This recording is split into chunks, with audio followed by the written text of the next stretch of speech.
Welcome back to this Pokemon LeafGreen walkthrough. In this part we will head through the rock tunnel on our way to Lavender Town.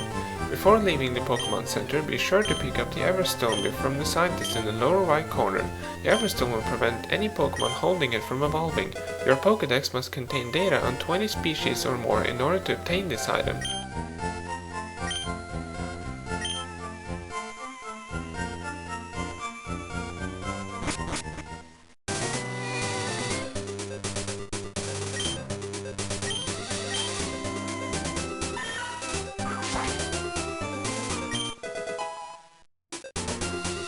The rock tunnel is a cave dividing Route 10 in two parts. It is the only way to reach Lavender Town so long as the sleeping Snorlax is blocking the intersection between Route 11 and 12. The cave is initially pitch black, therefore Flash is highly recommended to get through it. If you have yet to catch a Pokemon that can learn Flash, then you can catch a Voltorb on Route 10.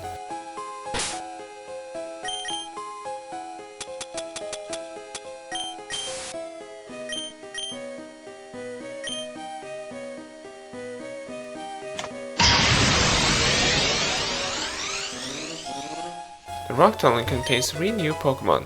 Machop is a pure fighting type and a very useful one at that. Tons of attack power when fully evolved, along with a diverse move pool. Onix on the other hand will prove to be a challenge to train up. Its attack stat is rather low, with speed and physical defense being the only things going for it. If you are up to the challenge and want a defensive Pokemon, then Onix would suit you well.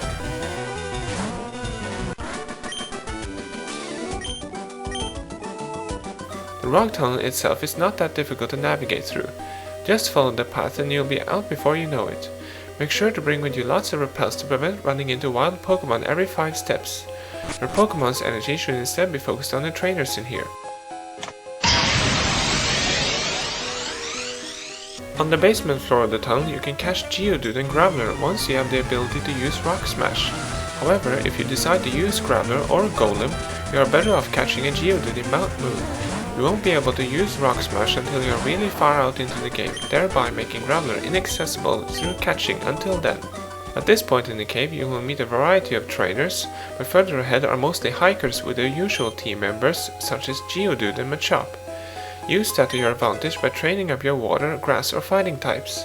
If you're still missing a water type or grass type on your team, you can take advantage of the low special defense which many of the rock/ground types in here suffer under. But be prepared with lots of healing items if you find yourself in that situation.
The appearance of picnickers is a sign that the end of the cave is not very far away.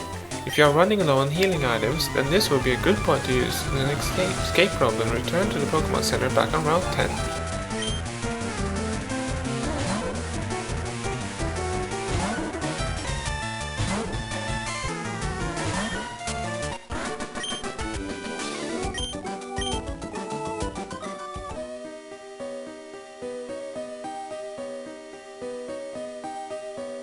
The person down here is not a trainer but a move tutor. He will teach your Pokémon Rock Slide, a powerful move that I recommend for your rock or ground types, despite it being slightly inaccurate.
Coming out of the rock tunnel, you will emerge in the second part of Route 10 with a few trainers to fight here too. If your Pokémon are on the verge of fainting and you are out of healing items, then you had better skip these trainers and fight them later. Lavender Town is just a little ways down the route.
In the lower right corner you can see a glimpse of the Pokémon Tower in Lavender Town, and in the next part we will explore it.